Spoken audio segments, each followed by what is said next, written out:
کہ ہونی چاہیے، بالکل ہونی چاہیے، لیکن میرا مطلب ہے کہ ٹو سے کہ جی اگر لوکل گورنمنٹس آ گئیں تو that will be the end of corruption, میں اس پہ جو ہے وہ ماننے کے لیے تیار نہیں ہوں۔ تو اگر میں پھر وہیں آؤں، جیسے صاحب، جیسے میرے خیال میں آج ہر دوسرا آدمی ہم لوگوں سے اور ان سے بھی پوچھے گا کہ بھئی یہ تحریک عدم اعتماد کا کیا ہو رہا ہے، اور اس میں نمبر چھوڑ کر یہ سوال یہ آ رہا ہے کہ امپائر نیوٹرل ہے یا نہیں۔ اس کا مطلب یہ کہ ابھی تک یہ آئین، اتنے سال گزر گئے، 73 کا آئین بھی آ گیا، 12ویں ترمیم بھی آ گئی، سوال ابھی تک امپائر کا ہے، تو امپائر کو کون روکے؟ اسی پہ نظر ہے، اسی کی انگلی پر یا اس کی چھڑی پر۔ یہ کیا وجہ ہے عثمانی صاحب؟ حالانکہ اگر فیئر انف قومی اسمبلی میں آئے لوگ، جس کو نکالنا ہے کپتان کو فیلڈ سے باہر کر دیجئے، 172 آ جائیں، لیکن اس میں بھی وہ یہ کہتے ہیں۔ یہ اصل میں بدقسمتی سے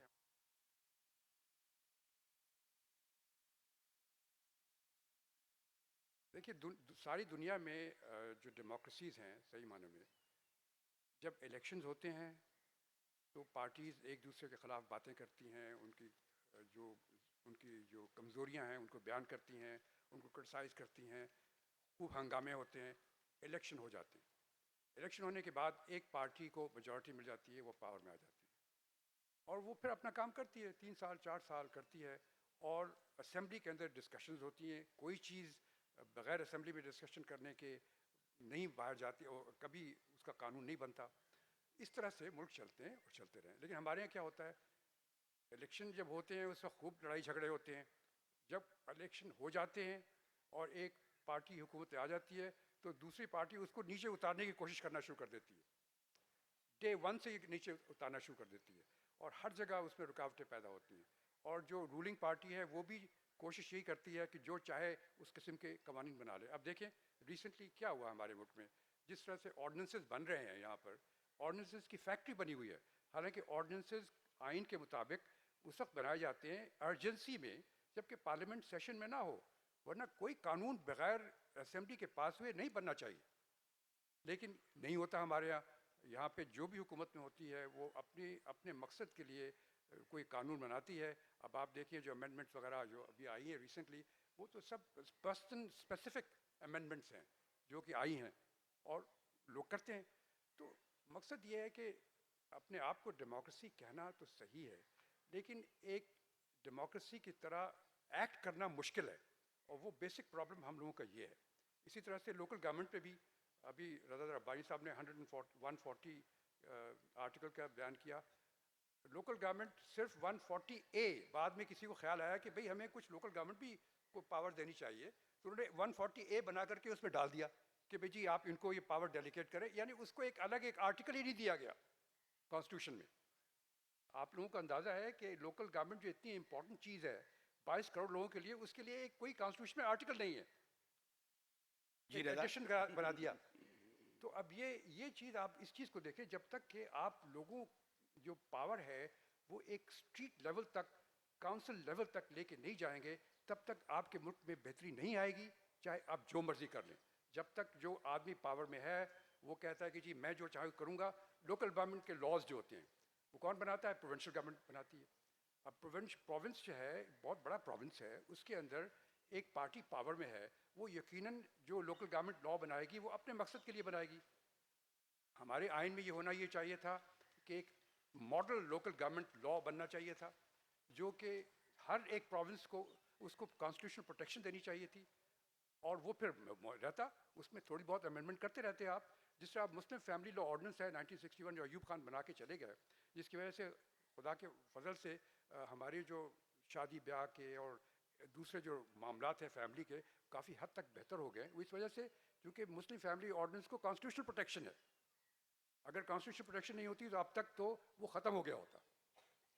تو اسی وجہ سے اسی طریقے سے لوکل گورنمنٹ کے جو ماڈل لا بننا چاہیے، اور ماڈل لا جو ہے وہ ہر ایک پروونس کو دے شوڈ بی باؤنڈ کہ یہ اس کو انفورس کریں، تھوڑی بہت چینجز اس پہ کر سکتے ہیں، لیکن یہ نہیں کہ اپنی مرضی سے جو ایک یہ کر دیں یا دوسرا کام کر دیں، تو اس سے نہ democracy will never reach to the people. اگر وہ نہیں ہوگا تو ہمیشہ یہ حالات ہوں گے، کرٹیسزم ہوتے رہیں گے، اور جب کرٹیسزم ہوگا تو جو نیوٹرل امپائر کی بات کر رہے تھے مجاہد بریلوی صاحب، وہ پھر وہ دیکھتے رہتے ہیں وہ کہ بھئی یہ کیا ہو رہا ہے اس ملک کے اندر، تو پھر وہ موقع ڈھونڈتے ہیں اور پھر وہ نیوٹرل سے وہ نیوٹرل نہیں رہتے اور پھر ٹیک اوور کر لیتے ہیں. تو یہی ہوگا. جی رضا آپ اس کا جواب دیں جو کہہ رہے تھے کہ آپ نے 141A اس کو ایک آرٹیکل نہیں بلکہ اضافہ کرا لوکل بورڈ. دیکھیں میں بصد احترام عثمانی صاحب سے اس سے تھوڑا سا ڈفر کروں گا. آئین ایک تو پہلی بات یہ ہے کہ ڈاکٹر مالک ول بے me out since he was a part of the entire exercise کہ 140A جو ہے وہ ہم نے ڈالا اور ہم نے اس میں ڈیٹیلز دو وجہ سے نہیں دیں. ایک تو شائق صاحب بھی سمجھیں گے اور ڈاکٹر صاحبہ بھی کہ we did not want to burden the constitution. اگر آپ ہندوستان کا کانسٹیٹیوشن دیکھیں تو that goes down into the nitty gritty of it of everything. لیکن ہمارا جو کانسٹیٹیوشن ہے that touches on basic principles. لہٰذا the basic principle of local bodies was defined. The contours of the powers of the local bodies were defined in the said article. Number one. Number two, local bodies یہاں پہ پھر وہی بات آ گئی. local bodies جو ہے وہ ایک صوبائی سبجیکٹ ہے.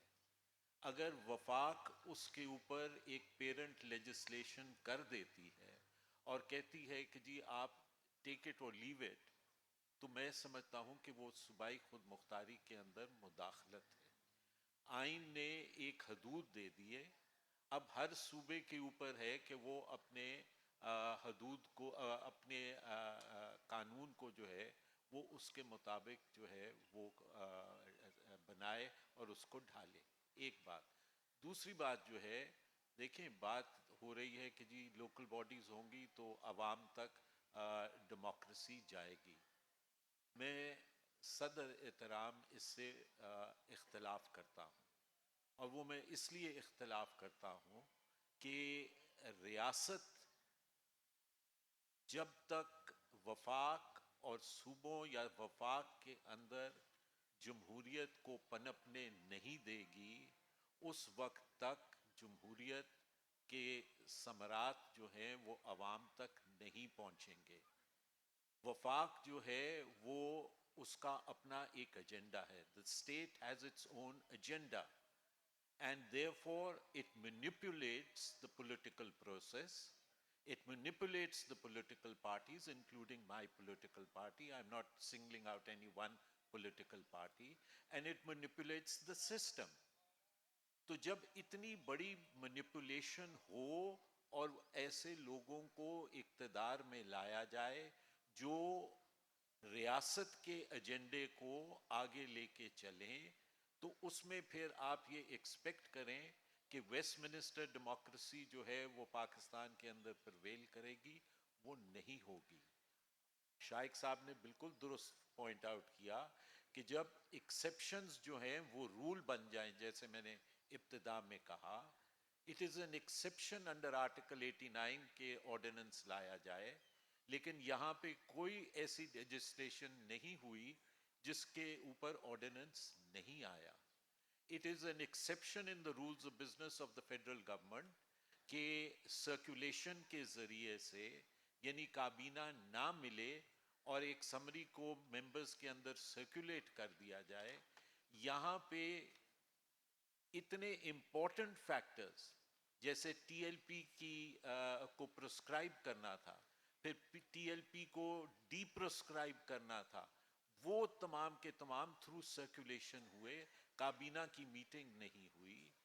جب ریاست عوام سے معاہدات کو خفیہ رکھے، چاہے وہ آئی ایم ایف کی کنڈیشنالٹیز ہوں، چاہے وہ امریکہ کے ساتھ تعلقات ہوں، چاہے وہ آپ کا ٹی ایل پی کا اگریمنٹ ہو، آج دن تک نہ پارلیمان کو پتا ہے، نہ میرا خیال ہے آپ میں سے کسی کو پتا ہے کہ what were the terms and conditions of the agreement arrived at between the state and the TLP. آپ کو اس بات کا بھی علم نہیں ہے کہ جو ٹی ٹی پی کے ساتھ جو مذاکرات ہوئے ان کی اجازت کس نے دی؟ کیا عوام نے اجازت دی؟ کیا پارلیمان نے اجازت دی؟ ریاست نے از خود ٹی ٹی پی کے ساتھ مذاکرات کا آغاز کیا، پھر سیز فائر کیا، پھر سیز فائر وائلیشنز ہوئی، پھر وہ سیز فائر ختم ہو گیا، پھر ڈائلاگ ختم ہو گیا. But we as the people are totally in the dark as to what has transpired and what has not transpired. جبکہ اس کا ڈائریکٹ فال بیک اور اس کا ڈائریکٹ بیک لیش جو ہے وہ آپ اور میں محسوس کرتے ہیں جب ٹیررزم آن دا اسٹریٹس ہوتا ہے. اس وقت ریاست یا ریاستی عہدیدار جو ہیں وہ وہاں پہ موجود نہیں ہوتے. ریاست میں تو ہے کیا ریاست کیا ہے؟ آپ چاہ رہے ہیں کہ میں بالکل ہی مسنگ ہو جاؤں؟ میرا خیال ہے میں چاہتا ہوں ہاؤس اوپن کروں اور مائک ادھر لائیے سب سے پہلے. اور ہاں میں ہاؤس اوپن کرنے سے پہلے ویسے تو میں سرگوشی میں پوچھنا چاہ رہا تھا، جیسے میں نے کہا سیکنڈ آدمی ہوگا، کہ ہاں بھائی رضا وہ تحریک عدم اعتماد کا کیا ہو رہا ہے، پاس ہو رہی ہے نہیں؟ جی آپ کا نام پلیز، اگر میں چاہوں گا یہ کوشش کریں کہ 1 منٹ میں سوال ہو، نام بتائیں تاکہ جن سے جواب چاہیں وہ دے سکیں. جی بالکل. میرا نام مظفر خواجہ ہے اور میرا سوال شائخ عثمانی صاحب سے ہے. انہوں نے ابھی فرمایا، اس بات پہ ٹچ کیا جو پہلے بھی لوگ اکثر کہتے ہیں کہ صوبے جو ہیں وہ اپنے معاملات چلانے کے قابل نہیں ہیں، وفاق میں چیزیں جانی چاہیے. تو جو لوگ وفاق میں جاتے ہیں وہ بھی تو صوبوں سے ہی جاتے ہیں، اور جو وفاق سے حکم آئے گا امپلیمنٹ تو صوبوں میں ہی ہونا ہے اس نے. تو پھر یہ لاجک، یہ منطق مجھے سمجھ میں نہیں آتی. اور آپ کی اجازت سے ایک سوال رضا ربانی صاحب کے ساتھ بھی کہ سے بھی موقع فائدہ اٹھاتے ہوئے، کہ کیا ایسا تو نہیں کہ دونوں بڑی جماعتیں پھر جو ہے وہ اسٹیبلشمنٹ کی سہولت کاری کر رہی ہیں؟ بھئی جو لوگ ان کو لائے ہیں اور ان سے نہیں چل رہا، ان کو چلانے بھگتنے دیں ان کو کچھ دیر. عثمانی صاحب اور پھر رضا. جی جی دیکھیے، وفاق ہر جگہ ہوتا ہے، ساری دنیا میں ڈیموکریسی میں ایک فیڈریشن ہوتی ہے جو کہ سارے ملک کو دیکھتا ہے. پروونس جو ہے وہ سارے ملک کو نہیں دیکھتا، وہ صرف اپنے پروونس کو دیکھتا ہے. جو انڈیویجول پروونس ہیں ان کو دیکھتے ہیں، اور یہ ایک صحیح ڈسٹریبیوشن ہے اور ساری ڈیموکریسیز میں یہ ہوتا ہے. لیکن اب آپ کا جو سوال تھا یہ کہ جو لوگ پروونس سے ہی جاتے ہیں فیڈریشن میں، صحیح ہے، یقیناً وہیں سے جائیں گے، لیکن رولز مختلف ہوتے ہیں. آپ جب پروونس میں ہوتے ہیں تو آپ کا رول اور ہوتا ہے، جب آپ وفاق میں ہوتے ہیں تو آپ کا رول اور ہے. اور جو حکومت میں جو لوگ رہ چکے ہیں وہ اس چیز کو سمجھتے ہیں کہ آپ کی ذمہ داریاں مختلف ہوتی ہیں. لیکن پاورز کی ڈیلینیشن بہت ضروری ہے. جو میں شروع سے آپ سے کہہ رہا تھا کہ یہ ڈیلینیٹ ہونا چاہیے کہ وفاق کی کتنی پاورز ہیں اور پروونسز کی کتنی پاورز ہیں اور لوکل باڈیز کی کتنی پاورز ہیں، اور اس میں انٹرفیئرنس کسی طریقے سے ٹالریٹ نہیں ہونا چاہیے، اور نیوٹرل امپائر وغیرہ کو بھی اس میں داخل نہیں ہونا چاہیے. آسان سوال عثمانی صاحب سے کیا، مشکل سوال رضا ربانی سے کر لیا آپ نے. پھر ادھر آ جائیے گا مائک لے کے. جی مظفر، میں دو بڑی سیاسی جماعتوں کے بارے میں تو کچھ نہیں کہہ سکتا، لیکن میں اپنے لیے یہ ضرور کہتا ہوں کہ اکثر مجھے یہ محسوس ہوتا ہے کہ I have strings attached to me. السلام علیکم. میرا نام رضی اللہ خان ہے. میرا کچھ معصومانہ سوال ہے کہ پرائم منسٹر صاحب سندھ میں آتے ہیں، 1100 ارب روپے گورنر ہاؤس میں دے کے چلے جاتے ہیں اور پوچھتے ہیں کہ سندھ گورنمنٹ ڈیولپمنٹ کا کام نہیں کر رہی. تو کیا وزیر اعلیٰ سندھ جو ہیں کیا کسی انڈیا کے وزیر اعلیٰ ہیں یا کیا؟ تو ان سے بھی، ان کے پاس آئیں، ان سے ملیں، وہ بھی اس ملک کا ہی حصہ ہیں. تو جو ہے نا ان سے ملیں، ان سے بات کریں، پیسے ان کو دیں، ان سے جواب طلب کریں.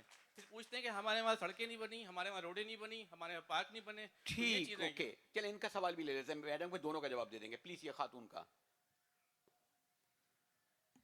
میرا نام انیتا پنجانی ہے اور میرا سوال ہے کہ کانسٹیٹیوشن میں عزت ریسپیکٹ کرتی ہوں کانسٹیٹیوشن کی، لیکن جو بیسک روٹ کاز ہے جس میں منارٹیز کے ساتھ جو ریلیجیس ڈفرینسز ہے کہ کوئی بھی بڑی سیٹس پہ نہیں آ سکتا، جیسے پریزیڈنٹ نہیں ہو سکتا، یہ نہیں ہو سکتا.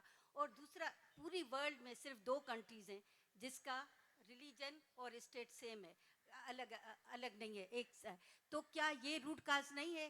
اور دوسرا سوال، سب سے زیادہ حدود آرڈیننس اور یہ جو سب آتے ہیں تو 50% عورتیں ہیں یہاں پہ. تو عورتوں کے ساتھ یہ جب ناانصافی ہوگی اور ریلیجیس پارٹ جو نان مسلمس ہیں اتنے سارے, تو کیا یہ سب ملک کو بہتر ڈیموکریسی والا میسج دے سکتے ہیں ورلڈ میں, اور کیا یہاں پر پرامن جی امن آ جسٹس سکتا ہے؟ صاحبہ. بسم اللہ. دیکھیے اب تو ہمارا ویمنس ڈے بھی آنے والا ہے, اور سب سے پہلے تو میں کہتی ہوں 365 دن جو ہے نا وہ خواتین کے ہوتے ہیں, ایک دن تو اشارتاً صرف ہم کرتے ہیں. اور جب تک خواتین, جیسے قائد اعظم نے کہا تھا, ساتھ نہ چلے تحریک آزادی میں, تو ہم ساتھ تھے سب کے سب. انہوں نے کہا کہ ان کو چار دیواری میں مقید کرنا گناہ بھی ہے اور جرم بھی ہے. خواتین ویسے ہی اس ملک کی ترقی میں نکلے جیسے انہوں نے تحریک آزادی میں حصہ لیا تھا. تو لازمی ہے, دیکھیے دودھ جو ہے نا بچے کو ماں بھی نہیں دیتی جب تک وہ روئے نا. تو ہم نے یہ سارا کچھ اس کے بارے میں کچھ نہ کچھ اپنا کردار سامنے لانا ہے. اور یہ 9 یا 8 تاریخ جو ہے وہ اس کا ایک ہوتا ہے سمبل, کہ اس دن ہم نکل کے اپنی شکایت کو زیادہ سے زیادہ کہیں. لیکن ہم ویسے بھی کر سکتے ہیں. اب یہ جو آرڈیننس والی بات ہے, یہ تو میں سمجھتی ہوں بالکل نہ ہاتھ. This is making legislation by executive fiat. اور یہ جب اسمبلیاں وہاں بیٹھی ہوئی ہیں, ان کو پروروگ کر دیں گے ایسے ہی سے, اور اگلے دن جو بھی ان کی مرضی ہے قانون میں تبدیلی لائیں. یہ طریقہ کار درست نہیں. اور یہ کہ اگر جو پرائم منسٹر آف پاکستان ہے وہ آئیں اور اس میں گورنمنٹ ہاؤس میں بیٹھ کے اور جو بھی اپنا اندازہ لگانا ہے وہ لگا لیں, اس کو تو ہم صحیح جمہوریت کہہ ہی نہیں سکتے. ہماری جو ہے بدقسمتی یہ ہے کہ شعور ہم لوگوں کو حاصل نہیں ہوا جب سے ہمیں آزادی حاصل ہوئی ہے. تو اس شعور کو بڑھانے کے لیے ایک تو جیسے 4 کروڑ لوگ کہا انہوں نے کہ سڑکوں پہ بچے ہیں, ان کو اسکولوں میں لے جانا میری اور آپ کی ذمہ داری ہے. یہ کہہ دینا کہ جی حکومت کہاں ہے, وہ کیا کر رہی ہے, ہم لوگ ہیں, ہمارا آئین ہے, ہماری حکومت ہے. اور بات یہ ہے کہ ایک شعر ہے, میں اب کوٹ کر دوں, لمبی بات ہو جاتی ہے. اگر کج رو ہے انجم, آسماں تیرا ہے یا میرا, مجھے فکر جہاں کیوں ہو, جہاں تیرا ہے یا میرا, یہ ہم سب کا ہے. جی بھائی کہاں تھا سر جی نہیں آپ محفوظ جائیں گے. پہلے آپ اور پھر اچھا رائٹ ہینڈ کو ایک یہ آواز ہے, پھر میں آتا ہوں رائٹ پہ بھی آتا ہوں. ہاں ہاں ان کا جواب رہ گیا بھائی, ان کا رضا رضا کیوں دے بھائی. جی رضا. جی انہوں آپ نے نے کہا کہ جی مجھے یاد ہے جو انہوں نے فرمایا. دیکھیں آپ نے بالکل درست فرمایا, اور وفاق جو ہے, اور خاص طور پہ ایک پارٹیسپیٹری فیڈرلزم جہاں پہ ہو, وہاں پہ یہ لازم ہے کہ صوبے اور وفاق کے درمیان ہم آہنگی ہو. اگر کسی بھی وجہ سے وزیر اعظم چیف منسٹر ہاؤس نہیں آ سکتے, تو پھر آئین نے اس کا ایک طریقہ کار بنایا ہوا ہے, اور وہ کاؤنسل آف کامن انٹرسٹ ہے. کاؤنسل آف کامن انٹرسٹ میں بیٹھیں, وہاں پہ چیف منسٹرز بھی موجود ہوتے ہیں, چیف منسٹر سندھ بھی ہوں گے, اور جو ڈیولپمنٹ کی ایک کام ہے, جو ڈیولپمنٹ کے فنڈز ہیں, وہ کاؤنسل آف کامن انٹرسٹ کے ذریعے وہ صوبہ سندھ کو یعنی چیف منسٹر اور پروونشل گورنمنٹ کو منتقل کر سکتے. تو پھر سی ایم ہاؤس میں کیوں نہیں بلا لیتے اس بار, کوئی ضرور تھوڑی ہے کہ اسلام آبادی میں ہو. تو شاید اس طرح آ جائیں پرائم منسٹر. پھر چلیں جی جی آپ کو دیجیے پہلے, پھر آپ کے پاس آئیں گے بیٹا. السلام علیکم. بیٹا ان کو دی. اچھا سوری, یہ پہلے ہاتھ اٹھایا تھا انہوں نے, سوری. ایک پھر آپ کو پوچھتے ہیں. میرا چلے. نام محسن ہے. میرا سوال یہ ہے کہ بلوچستان کے مسنگ پرسنس کے حوالے سے ہماری ڈیموکریٹک پارٹیز کا حوالہ کیا ہے, اور وہ کدھر کھڑی ہوئی ہیں؟ مجھے وہ دیکھتی نہیں ہے کہیں بھی, جتنی بھی ڈیموکریٹک پارٹیز ہیں پاکستان کے اندر. دوسرا یہ, میں سمجھتا ہوں پاکستان کے کانسٹیٹیوشن کو ہر 30-40 سال بعد نئی جنریشن آتی ہے, اس کو چینج کرنے کی ضرورت ہے. ہمیں نئے سوشل کانٹریکٹ کی ضرورت ہے. بیسکلی 18 امینڈمنٹ اپنی جگہ, لیکن 63 اور 56 کا آئین زیادہ بہتر طریقے سے پاکستان کو واضح کرتا ہے. فیڈریشن کی بات نہیں کر رہا میں اس حوالے سے, باقی کلوز کی بات کر رہا ہوں, باقی سبجیکٹس کے حوالے سے بات کر رہا ہوں. تھینک مجاہد صاحب, جی آپ بھی, آپ پلیز. جی عثمانی صاحب سے. عثمانی صاحب 1935 ایکٹ کے موجودگی میں 35 ایکٹ کی موجودگی میں یہ جو آبجیکٹو ریزولیشن جو آیا تھا, جو ایک ٹرائبل سوسائٹی کے لیے تھا, کوئی ڈیموکریٹک سوسائٹی کے لیے نہیں تھا. یہ جس نے